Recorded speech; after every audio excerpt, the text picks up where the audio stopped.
Hi guys.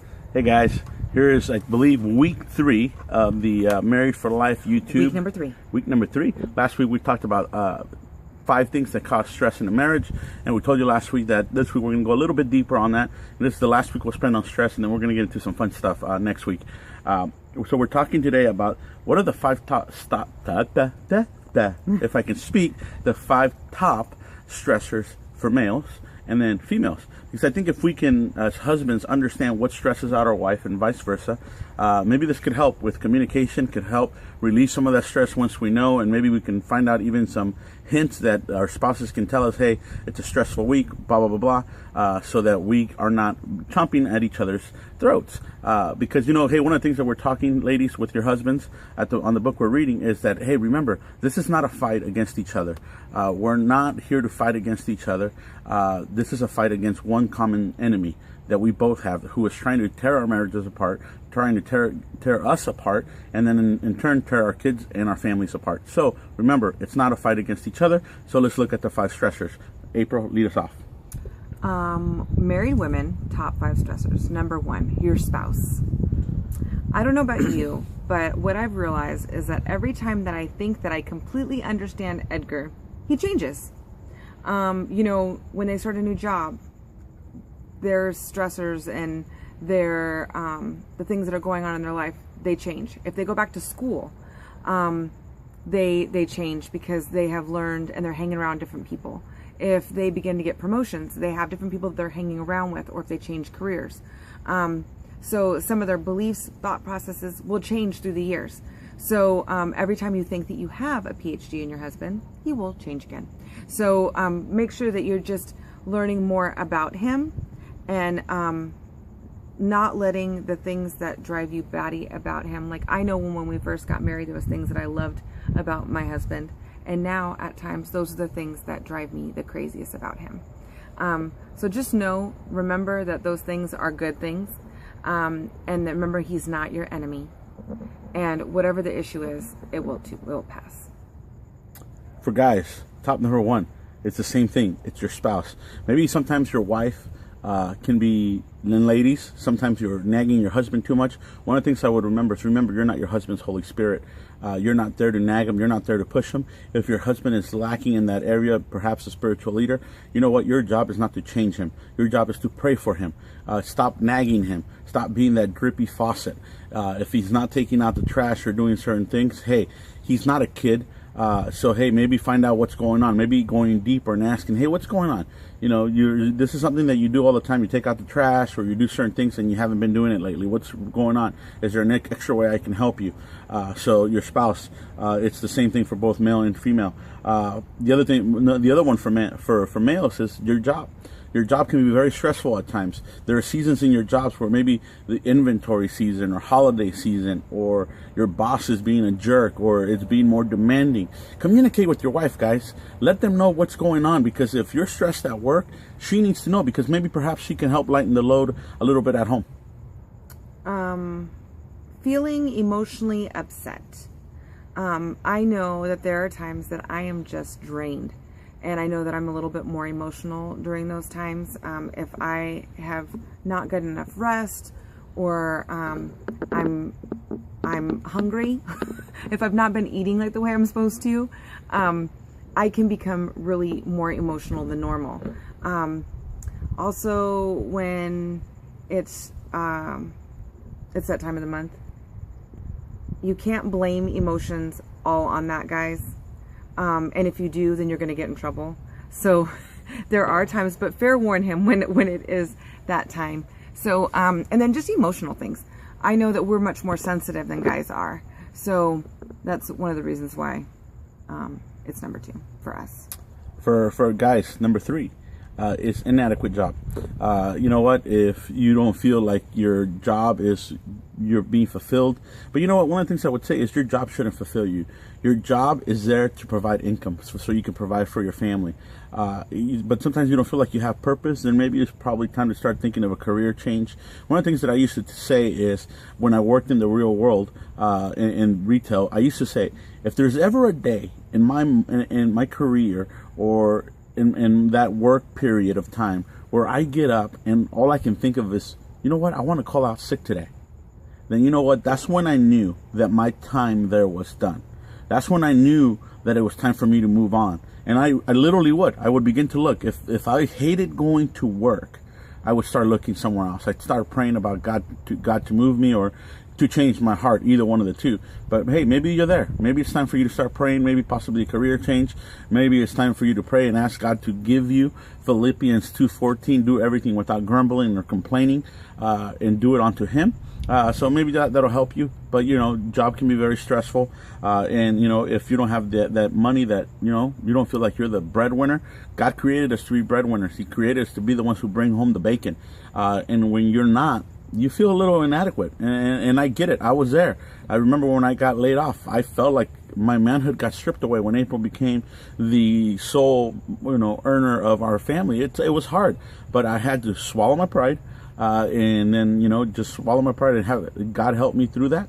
And I was able to do that. But so, finances, not making enough money could be a huge one, for guys.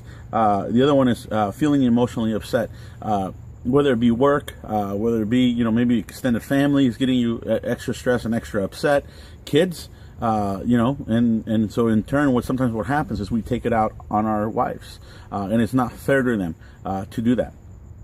For us, job comes number 3. So I know it's quite interesting because I did not like working with women. I liked working with men because they were a little less emotional. And then God brought me into a field where it's nothing but women. Maybe you think the opposite. Maybe you think that you really hate working your job because there's nothing but men and they don't get it and they don't understand how women think. So maybe it's the opposite for you, or maybe it's just a season where it's really busy. I understand that whole season of when it's really busy. We have even those times within the preschool. And so maybe your job is just stressing you out a little bit. If you're having one of those days, I know I've mentioned this before, call your husband and say, it's been a hard day. I'm having a hard time. Make sure you're communicating. I find out that a lot of times when we end up having issues and I'm like, you just don't get it because you're not feeling my emotional upsetness right now because my job is really hard. He's not understanding because usually I'm not communicating that with him. So make sure that you're doing that. Then that goes into too much to do around the house. When you are super tired from work, then you have to come home and you have to do stuff around the house. We do things a lot of times as teamwork. So he'll make dinner, I'll clean up afterwards. Or we don't do laundry, we have the kids do that. But we have to put it away once it's all done. So we have found something that works within our home. And then I wasn't able to get to the dirt. I could just get to the clutter and couldn't get to the dirt because I was so tired from after working 40 hours a week. And so we realized we needed to have somebody come and help us get the dirt so we could just get the clutter and then we get the dirt. Maybe that's something that you may want to look into, or maybe just taking something off your plate because maybe there's so much things that are going on and there's something that can get taken off. So that way some of these things can get taken care of. I came in a household that we did everything on Saturday. Saturday was our cleaning day. We woke up at 7:30 in the morning. We cleaned from 7:30 until 10. So by 10 o'clock, I could go out and be with my friends or do whatever. If it was a super crazy week, then it probably wasn't until 12. I hated doing that. So for us, as tired as we may be, we do it throughout the week. We have the kids do things throughout the week. So that way, really, Saturday, we don't have to do anything because we've been cleaning throughout the week, getting little chores done. So think of ways you can be able to fix the problem. Look, and I'm a cleaning freak, and April knows this, and I grew up in a home kind of the same way as April. My mom was a cleaning freak, so I kind of have that I'm a cleaning freak. I like my house to be in order and all that stuff. But one of the things that I would say, guys, is at the end of the day, what's more important, cleaning your house or spending time with your family? So maybe sometimes we get a little too carried away on wanting the house to be in order, and we're forgetting the main thing, that, our wife, our kids. So sometimes, if the house is messy, so what? Let it be messy. You know what? Spend time with your kids. Don't let that be the thing that it's always, but the house is too messy, we can't go out to the park. Or the house is too messy, we can't go out on a date. You know what? The house is going to be messy tomorrow. It's going to be okay. It's going to be fine. So you know what? Figure out what works for both of you. Work as a team. like April said, if I cook, and usually that's what happens, I like to cook, so I cook, and we have a rule at home. Whoever cooks doesn't have to clean the dishes or pick up the kitchen.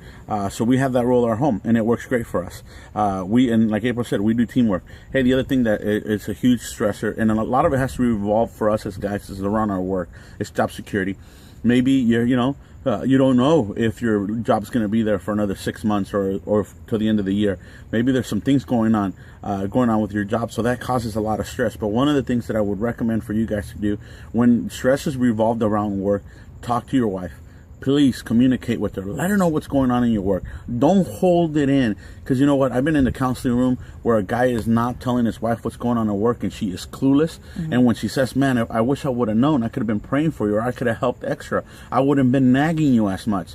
So guys, communicate with your wives. Let them know what's going on in your work. Let them know how they can pray for you. If your boss is being a jerk, if you feel you're underpaid, if your job's about to end, let your wife in on all those things, so she can be praying for you. And like I said, maybe she's been nagging and she shouldn't have, but because she didn't know that she shouldn't have, she continues to be that dripping faucet. So please, guys, communicate with your wives. And the last one for the ladies: feeling overweight. Maybe the issue that one of the top 5 is feeling overweight. I know that I don't weigh myself, but I know when I'm like not feeling as great, so which means I probably haven't been eating as well. I don't feel as cute. And so I know with this part, it kind of spreads through in all of our areas, and with our energy as well. So ladies, if you're, not eating well, then find something to help you feel better, eat healthier, find a workout plan to do. Hey, with that, when April talking about a workout, just so you guys know, here next week, we are starting the Daniel plan, which you can enroll and be part of as part of one of the KACCUs. It's good stuff. I know I've been kind of dogging it and, talking, that I'm not going to do it. I'm going to be part of it. I'm going to go to it. Valerie and Roland Passion are going to be leading it. So, hey, if you're talking about, maybe you feel overweight, maybe you're just tired. I know that a lot of times we get tired because we're not eating well, we're not eating right. We're not going to get crazy, Melinda Bouvet, and we're not going to start eating quinoa, that stuff that looks like a loofah. We're not going to go that crazy, but maybe it's just a perfect balance of, maybe less fast food, maybe no soda.